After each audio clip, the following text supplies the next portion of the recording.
Oh, God, you have great questions. Again, who in the hell writes these questions? I know you do, but my God, these are great. Wow. I thought this was going to be an easy question. Usually you get to the last question. It's like, just take it home. That is a really good question. So, hello and welcome back to another episode of Tiny Giants, or welcome if this is your first time joining us. I am your host, Adeola, your favorite former 400-pounder getting you fit on all things creator economy. And this is the Creator Economy Show where we focus on careers over celebrity. And in today's episode, I'm pleased to bring you a conversation with our guest, Henrik de Gyor. Henrik de Gyor is a virtual consultant at Another DAM Consultancy who assists, advises, and advocates for his clients. He is also the co-founder of MyDamnServices.com. Henrik has previously worked in the field of advertising, automobiles, construction, education, finance, journalism, manufacturing, marketing, media, retail, and technology. Henrik has written 9 books, 9, that's one less than 10, y'all, in 8 years, and created 9 podcast series. He works virtually from South Carolina, where he lives with his wife. My conversation with Henrik de Gyor is next on Tiny Giants. Henrik, thanks so much for joining me. Thanks so much for having me, T. Appreciate it. My pleasure. So the general premise of this show is that you get big by going small, right? Don't try to boil the ocean. Don't try to be all things to all people. Pick a lane. Pick 1 or 2 things that you want to be really good at or known for. And then paradoxically, once you hyper focus on those things, then you'll get known for other things, right? So if we pick people in our space, like, and I have my issues with some of what he says, but pick Gary Vaynerchuk, for example, right? He started out as a wine influencer on YouTube. That's where he started out, reviewing wine. And then, fast forward a decade and a half, and there's Vayner Media. He's an investor. He's all of these things, but it started with wine, right? So tell us that story. Take us on that journey, because, in theory, you could have been anything, right? You could have been a brain surgeon. You could have been an astronaut. You could have been a Michelin star chef. You could have done all of these things, but, you landed where you landed. So help us understand, how you landed. Sure. Yeah, absolutely. So I actually started as a photographer, interestingly enough. I started as a creative.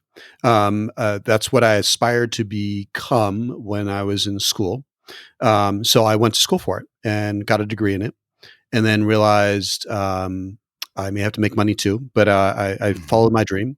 I went into photojournalism. I became a award-winning photojournalist. I worked for several well-known newspapers and magazines in the Washington, D.C. area. I did that for about 10 years as a professional. And then I realized, I saw the writing on the wall, and I was like, what's next? How can I use the skills that I already have and do something pivot, if you will, to something that will potentially last longer? Because I've had my adventure, on the photography scale, it's high adventure, low pay for the most part. Mm-hmm. So I actually flipped those, and I was like, it's either high adventure, low pay, or high pay, low adventure, potentially speaking. But there was a thing going on as far as digital photography. So all the publications I joined at the time, they went from film to digital, and I noticed that people didn't want to manage what they had created in the digital world. So there was this thing that started up called DAM, Digital Asset Management. And I realized that nobody wanted to add metadata to their files, but I was. And I could find those pictures of the politician that was not available for comment after he did something stupid, or when you really need something 15 minutes before deadline, you could find it in a minute or less based on metadata. And very dry subjects like metadata and file management and finding your stuff is the short answer. And that field became digital asset management as we know it today. And I became not only a subject matter expert in it, became a digital asset manager for about 6 years professionally. And then people were asking me, well, do you consult in this? And I was like, yeah, I can consult. And eventually the right opportunity came up for me to consult in digital asset management, which is basically managing audio, video, text, graphics, photos, things that people create and want to find repeatedly, whether it's on your phone or in your archive or pictures of your kids or whatever that looks like. And but do it for organizations, do it for medium to large organizations. The opportunity came up to become a consultant in that space. And eventually I have been a consultant in that space for almost 10 years now. And the adventure continues because not only do I do it for my own consulting firm, but I get to do it for many, many different sectors. Everything from advertising and automobiles and construction and education and finance and journalism and manufacturing and marketing and media and retail and technology companies, literally all over the world. And in the process, people have asked me more details about it because I'm one of 6 people in the world that do it independently from other companies because I'm vendor neutral in the space. And in the process, I've written about 9 books and I've done about 9 podcasts, some directly related to digital asset management and some tertiary and some completely unrelated. So that's what I've been doing. I love it. One of 6 people in the world. We have a bona fide heavy hitter, folks, or as we like to call them, tiny giants. So thanks for taking us on that journey. Now, given where you sit, right, as one of 6 people in the world who do with you what you do and have your breadth of experience and been on your journey, are there any non-obvious sort of gotchas or things that you would tell someone just getting into the space or maybe a little bit more interested in what you had to say or, read your books that coming into the space, they would not have an appreciation for? Like, for example, I'm a professional digital marketer. And when I first got involved, I got a lot of bad information. Sure. Right. I did what everybody else does. Mm-hmm. I went to Google and typed in how to make money online. Right. And next thing you know, I got involved in all kinds of nonsense that we won't go into here. But again, given your perspective as a tiny giant from that 10-story, 20-story penthouse view, and you can see for miles on the horizon, what advice or what sort of, gotchas would you advise people to, just be aware of in the space that you occupy? Thanks for that question. I'm going to give a broader perspective on that because it's a matter of not only knowing what you do want, but what you don't want as far as things you want to do. And you learn those things over time. You have to try them out, make sure you don't want them or you do want them, because it's like photography. Like I aspired to become a magazine photographer. And then I aspired, I was like, oh, I want to be a war photographer. So I met war photographers and I was like, nah, I don't want to do that. Right. I'd like to live longer. Don't want to dodge any bullets. And there's clients I want for work for. There's people I want work for. And those are learnings from understanding how things work over time. And it is things that you have to experience first to one degree or another, unless they're really, really unsavory individuals or unsavory companies for that matter. And we won't have to mention any because we already know a pile that don't have to be mentioned. But it's a matter of understanding what you do want and what you don't want in your career, right? In whatever your passion is, you'll figure that out. And it's not just I don't wanna, it's try and see and make sure that's not what you want. Because you'll be pleasantly surprised and you don't want to listen to everyone's advice. Go back to your point earlier, because there's a lot of bad advice out there. And sometimes it'll come from your family or friends or whomever you might know or don't know for that matter. And I would say 98% of the advice I get or things that I hear, especially from my podcasts, are from people I do not know. That does not matter whether I know them or not. It's whether it makes sense and whether you can execute that too, right? Because not everything's applicable, right, to every situation or every passion or whatever you want to call it or career. And it's a matter of discerning, right? Discernment is very, very important. I don't think it's taught in schools anymore, kind of like debating things, right?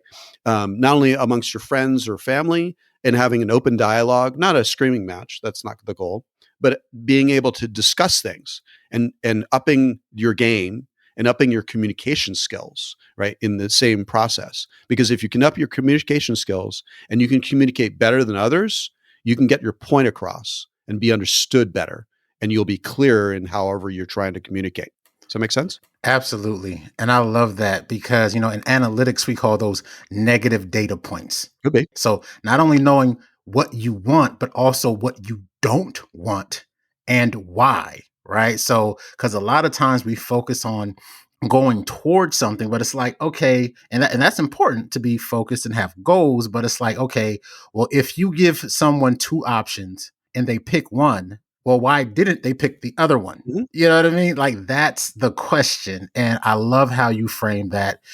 Makes a lot of sense. And we are definitely on similar chord as it comes to that. So this has been a great conversation. We are going to take a short break, but when we come back, we're going to hear more from tiny giant Henrik de Gyor. Stay tuned and we'll be right back.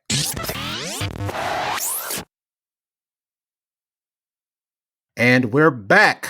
So, Henrik, first half was amazing. You have written 9 books. That's one short of 10. So clearly, you are trying to make a dent in the universe, as Steve Jobs would put it. So part of the benefits of being a giant in your space, one of 6 people in the world who do what you do, is that you can have those types of impacts. So tell us a little bit more about the change that you're trying to make in your space. Well, what I try to do is I find niches.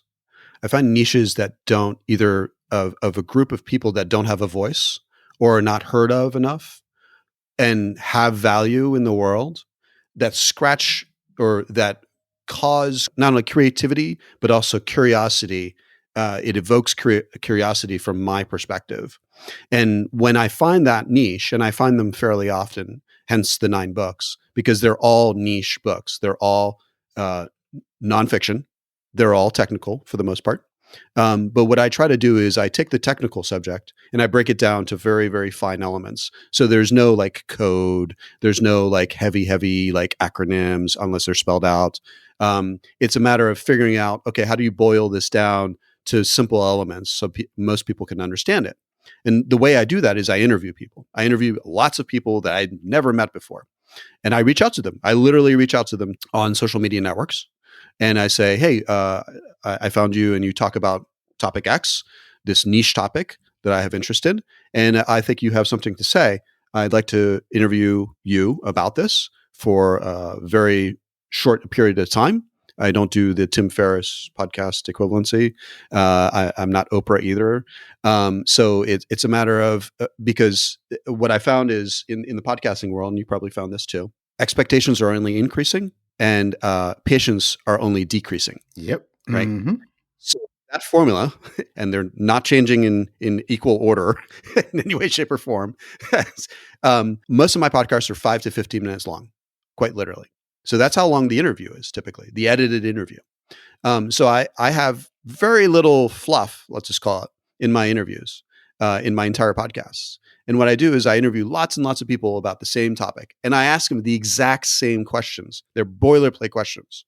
And I'll get to a different thing of how I do that later. But basically, that's how I did my 9 podcasts. And most of my 9 podcasts have an accompanying book.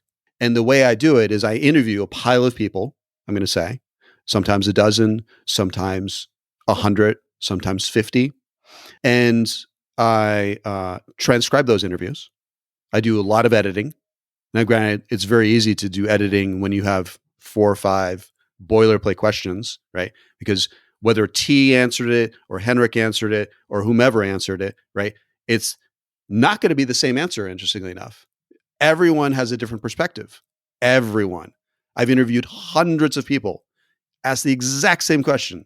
Almost always, I have a different answer. That's the fascinating part. So different perspective, different experience, of course, that leads that perspective.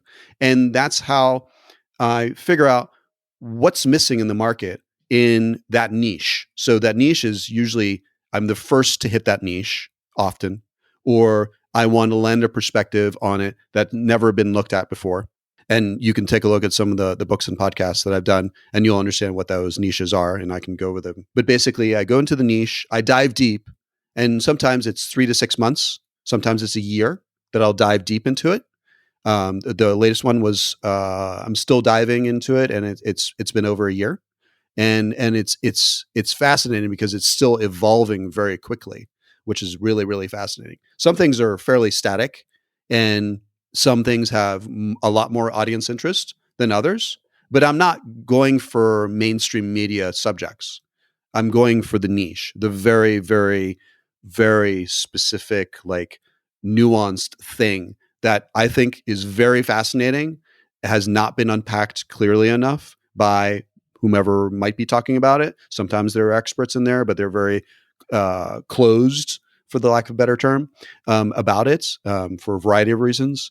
And I wanted to open it up so that there can be a larger dialogue and better understanding about it. So that's how I try to reshape the landscape. I love that. You actually remind me of Anthony Bourdain, whom I was like a cult classic. I love that dude because what made Anthony Bourdain special or unique in my eyes is that he was not the boilerplate travel show. Correct. He would specifically travel to places that other travel shows didn't want to go. He'd go to the Congo, like deep into, in the river basin. And then he would make it a point not to hit the tourist traps, right? He would make it a point to actually go to somebody's grandmama house and have a meal and a discussion with a real person who actually lives in that location. So that you are, you're kind of like the sole survivor of Anthony Bourdain. That just makes me really, really happy.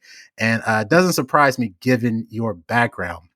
So now I want to switch gears a little bit and sort of get a parental perspective from you, or at least some parental advice, because, sort of two of the stats that are marquee stats that I tout a lot for this show. The first is that according to a study by Lego and Harris poll, 3 times as many children ages 8 to 12 want to be YouTubers than astronauts.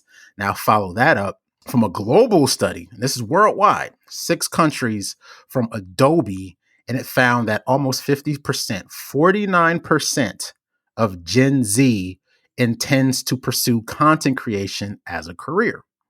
And of course, we know that, it's one of those things. If everybody's a creator, the space is that much noisier. There's that much more competition. And so niching down, or niching, however you say it, niching down becomes that much more important. Right. Mm-hmm. And so I think that's part of the conversation that, at least from my perspective, I don't know if young people appreciate enough, because they, I have a 13-year-old, right? I have a 13-year-old, a 9-year-old, and a 6-year-old. All of them love YouTube, right? But my 13-year-old wants to be a gamer, wants to play video games all day. And there's a path for that. But to your earlier point, it's that, high adventure, that their adventure pay scale ratio, right? Mm-hmm. High adventure, low pay. And so, given the landscape of that, if you were to talk to someone like me, right? Someone like me who has young children and they want to pursue content creation, how would you coach us and guide me through sort of having those sort of talks with my little people? Yeah. So there's 2 perspectives, right? There's the naysayers, like, no, you shouldn't do that. You should go to school and, do what everyone else does, after they go to school, aside from accumulate debt. Do the blah, blah, blah degree and follow that thing and don't do the content creation. But then there's the creative aspect, right? The scratch that itch and try it, right? Back to try getting that experience of doing it, right? And it's not expensive, let's be honest, right? You don't need one of these, right, to do it. You just need, the phone, right? Which basically most teenagers have one, whether we like it or not. And they can do almost everything with said phone, unless you want to get them a laptop or an access to a computer for that matter, right? And it's, if they really want to do content creation, let them try, put the guardrails on there, right? And make sure they're not going down the wrong path of, because there's Not everyone's great in the world, right? Let's just be honest. But they're going to learn that very quickly. And you want to make sure that you keep them relatively safe, but you want to allow them to trip and fall, rhetorically speaking, right? And learn how hard it is to do content creation, because the likelihood that they're going to follow someone's model and do the exact same thing and make millions of dollars is extremely low. Yep. Let's be honest. Very low. I don't make millions of dollars with my podcast, nor my books, right? And that's not my goal. If you're trying to make millions of dollars writing a book, you're writing it for the wrong reason. Ditto. And that's from an author, right? Yep. And many authors will tell you the same thing. There's very few authors that write 18 books a year, right? That make millions of dollars. And they don't write their own books. Okay. Some of them are James Patterson. Okay. He literally outputs 18 books a year and he does that. Now that's content creation. That's the writing stuff. Now you're talking about YouTube. Great. You can do YouTube videos. Your phone, it can do that, right? You can output, you can have a YouTube channel, and with parental permission, you can probably publish as well, realistically speaking, and preview it, right? Make sure it's appropriate content. You won't necessarily approve of everything that's done or said there, but you have to have some leeway in what they're trying to do within reason. Within the guidelines of not getting kicked off the channel is probably one of those, right? Otherwise, your follower count may dwindle to 0, or it may never get published, or it may be taken off the site itself. So they have to learn the marketing aspect. That's a really good channel to try to learn the marketing aspect, because you don't just market on YouTube. You have to market elsewhere, because not everyone's just like, glued to YouTube all day long and not focus on any other channel known to mankind, Right. regardless of what the topic happens to be for your show, right? If there is a topic, let's pretend there's a niche, right? There's a focus of some sort, right? Not just day in the life of whomever, right? There's usually going to be some kind of focus, even if it's like the equivalent of a Twitch channel, right, or whatever. If you want to do the video game channel, I would highly recommend trying to learn how to not only game but create a game, parts of a game. I know people who literally are creating part of their course as a computer engineer, computer science. This is a degree, right? Is one of the classes for an entire semester is you're going to create a video game, not the equivalent of World of Warcraft or whatever by tomorrow or in 2 months, and not Pong either, right? We can probably do better than that, but something better, right? Something creative, and learn all the technical aspects of the sound, the visual, how everything's going to be moving, etc. All that stuff. There's so many factors in play. It's mind blowing, and people don't have the understanding until they actually dive in, right? And they go, "Oh, you mean I'm not moving on a 2D subject? It's better than Pac-Man, right? Oh, okay. Well, let's try a little higher. So like let's just call Pong on the level. Then you have Pac-Man 2D, right? And then you have whatever the top game in 3D, VR or whatever is. And I'm not a gamer, so I'm not going to pretend to know what that is. But God of War Ragnarok. There you go. Thank you. That one. Kratos. Yes. Sure. So there's probably a stupid amount of work involved in that one, right? And there's a lot less work involved on those. But you're probably trying to aim somewhere in between, probably a little closer to the maybe a little bit better than Pac-Man on your first try, especially if you're doing it alone. Granted, the classes don't do it alone. They have a team of people for obvious reasons, and you'll figure out why there's a team of people doing it, because people have strengths and weaknesses, and you want to use your strengths, maybe learn on your weaknesses, but usually people like myself, we hire our weaknesses. We hire out for things that I don't want to do or I'm really bad at doing, unless I want to learn everything, which is not my goal, right? So if you don't want to learn everything under the sun, which is not very realistic, back to what you don't want to do versus what you do want to do, right? Is figure it out and learn on your own. And don't base it on how many followers you have or how many likes you have. Back to honestly, Gary Vaynerchuk, that's his advice too. And I actually value that part of what he tells people is when someone young, it doesn't really matter what age they are, wants to start a YouTube channel or whatever, some kind of content creation, don't look at the follower count. Ignore it completely. I had the luck, it's very much luck, that when I first blogged, the very first blog post, I ranted, literally in safe for work words, I ranted about everything that's wrong with digital asset management and why people are doing it or not doing it. That was my very first blog post. And I was one of the very first bloggers, the lone bloggers, not the ones working for companies, right? Lone bloggers talking about it because I was doing it. I was in it very thickly. And I was kind of fed up with it because there was no outputs. There was no channel to channel my frustration and say, this is how I did it. This is my learnings. This is my stumblings. This is all my challenges. And this is how I work through them, right? So I literally spilled my guts, for the lack of a better term, and shared my successes and the big F word, failures. I call them challenges because people don't like that F word at all. They don't like lots of F words. So failures is one of the top ones that they don't like. Right? I've learned that early on. So you call them challenges. They like challenges because challenges are something that you can succeed over, right? And so one of the very first questions I ask people is, what are your biggest successes and challenges in whatever the topic I'm talking about is? And people will happily give you success and challenge. Sometimes it's the same topic. And it's like, the challenge was this, and I overcame it with a success here, like this way. And that's a great lesson. And one of the things that people have told me in feedback is it's the very first thing that people look in my podcasts. They'll skip. They don't care who's talking. They don't care what company they're working for. They don't care what they do. They care about what was the challenge and how they overcame it, period.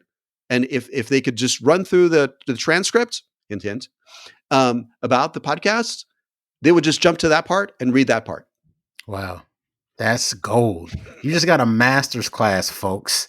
Didn't cost you a dime. So, Henrik, this has been great. But before we roll out the red carpet and get all of your books and social media handles, I got to ask you a question. Sure. And it's kind of unfair. I know it's like asking you to pick between your children, but of the 9 books, which is your favorite and why? Good question. So it is like picking your children, right? Because you spend a lot of time and effort on them. I'm going to say my most recent is my current favorite, and not just because it's the most recent, but because it's still evolving, and it's really, really fascinating. And it has to do with the title is Synthetic Media, the Next Reality, and basically it goes into how synthetic media, future of the metaverse as well, will involve all 5 senses. I like that. That's what you call whetting somebody's appetite. I like it. You've piqued my interest already. So, Henrik, this has been amazing. Do you have any giant projects coming up beside the books, any speaking engagements? This is where we roll out the red carpet, give everybody your social media handles where they can find you. And thanks so much for coming on the show. Sure. Yeah. So I am working on my 10th book. I expect it to come out probably Q2. So second quarter, probably around March of next year. That is going to be about mentorship, straight from mentors themselves on how to mentor entrepreneurs. The hard part. I dig it. If they want to listen, because they don't always listen. Right. So that's my latest book that's coming out in a few months. I've been working on it. Already interviewed a whole lot of people about it. And I've been told this is a need in the market. So I'm working on that. As far as social media, you can find me under my name on LinkedIn. That's my most popular channel. I am on Twitter. I rarely go on it. I'm HGG101 on there. And I am on Instagram on rare occasions. You can see some pictures of my books and me, if that matters. You can find me on there under my name. You can find my website, henrikdegyor.com. You can find all my projects, all my speaking engagements, past and upcoming, there as well. And if you want to reach out to me, that is where you can reach out to me, because you'll find my email and you can contact me, or you can book time with me as well. I dig it. LinkedIn, folks. Head there now if you want some more awesome. Henrik, this has been great. Thanks so much. Thanks so much, Steve. Tiny Giants is an audio companion to and the first chapter of my first book, Beyond Buzzwords. Social media, mobile, and other marketing buzzwords ain't the half of it. Available on Amazon. If you enjoyed this podcast, chances are good you'll like the book too. I'm proud to say that while the book has aged, it's not dated. Sure, some examples could be freshened up, but strategically, it's as rock solid as the day it was written. Not every author can say that. I encourage you to pick it up and leave me a rating and review. It really helps. I have like 1 rating on that book from my mom because she loves me, and I'm positive that you'll love it too. Head on over to tinygiants.tech for more episodes and whatever else I have going on. While you're there, leave me a voicemail with your question, comment, or feedback for improvement. I may play that voice recording on a future episode as I answer your question or address your concern. If you, your company, or school needs help with college, career, and creator readiness strategy, or to book me to speak, drop me a line at t@tinygiants.tech. If you or someone you know is doing big things in small or not so small niches, or as we like to call them, tiny giants, and they will make a great guest for the show, email me at t@tinygiants.tech. Thanks for listening, and remember, you get big by going small, but to prioritize career over celebrity. But no matter what you choose, know that I'm rooting for you.